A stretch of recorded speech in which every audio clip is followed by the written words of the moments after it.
வணக்கம் நண்பா, நான் உங்கள் தமிழ். இன்றைக்கி நம்ம அந்த வீடியோவில் ஒரு சூப்பரான ஜாப் நோட்டிஃபிகேஷனை பற்றி தான் பார்க்க போகிறோம். என்னென்னு பார்த்தீங்கன்னா, தமிழ்நாடு அரசு ஊரக வளர்ச்சித்துறை மற்றும் ஊராட்சித்துறையிலிருந்து கிராம ஊராட்சி செயலாளரோட வேகன்சிக்கு நோட்டிஃபிகேஷன் விட்டுருக்காங்க. இது எப்படி ஃபில் பண்ணுறாங்க, என்னென்ன குவாலிஃபிகேஷன்றது இந்த வீடியோவில் பார்ப்போம். ஸோ இதுக்கான ஃபஸ்ட்டு பேசிக் சேலரி எவ்வளோனா லெவல் 2 சேலரி கொடுக்குறாங்க. 15,900லேருந்து 50,400 வரைக்கும் இருக்கும். ஸோ அதுக்கப்புறம் உங்களுக்கு இன்க்ரிமெண்ட் வந்து நீங்கள் சேலரி இன்க்ரீஸ் ஆகும்.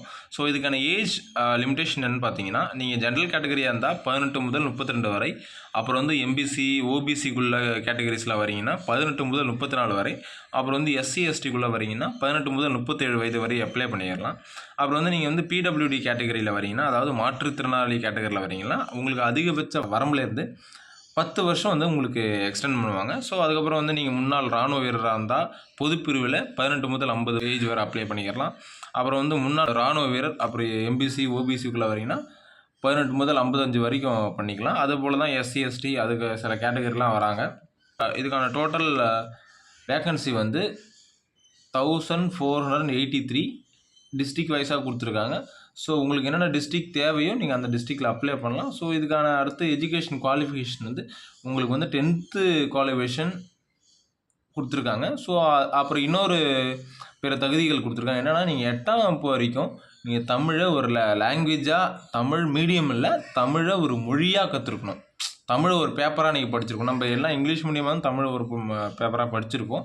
ஸோ அதை பற்றி ஒன்றும் பிரச்சனை இல்லை. ஸோ அதுக்கடுத்து இதுக்கான விண்ணப்ப கட்டணம் வந்து நீங்கள் வந்து ஓபிசி எம்பிசி பிசியில் வரீங்கன்னா நீங்கள் வந்து உங்களுக்கு வந்து 100 கொடுத்துருக்காங்க. அப்புறம் நீங்கள் வந்து ஆதி திராவிடர் பழங்குடியினர் அதாவது எஸ்சி எஸ்டியில் வரீங்கன்னா உங்களுக்கு வந்து வெறும் 50 ரூபா தாங்க. ஸோ இதுக்கான லாஸ்ட் டேட் வந்து 9/11/2025 வரைக்கும் சொல்லியிருக்காங்க. ஸோ இதுக்கான நிபந்தனைகள் என்னென்னு பார்த்துக்கங்க. இதுக்கான ஜாதி சான்றிதழ், அப்புறம் வந்து முன்னுரிமை ஆய்வு சான்றிதழ் கண்டிப்பாக உங்களுக்கு வந்து அப்டேட் பண்ணியிருக்கணும். என்னென்ன அப்டேட் பண்ணால் ஃபோட்டோ, சிக்னேச்சரு, அப்புறம் வந்து கம்யூனிட்டி சர்டிஃபிகேட்டு, அப்புறம் 10th மார்க் லிஸ்ட் இதெல்லாம் கேட்குறாங்க.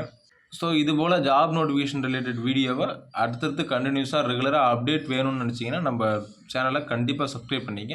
பக்கத்தில் இருக்க பெல் ஐக்கனும் கிளிக் பண்ணிங்க. அப்போ தான் நம்ம போகிற வீடியோஸ் அப்ளை பண்ணுறது டைமுக்குள்ளே உங்களுக்கு வந்து சேரும். நன்றி, தேங்க்யூ.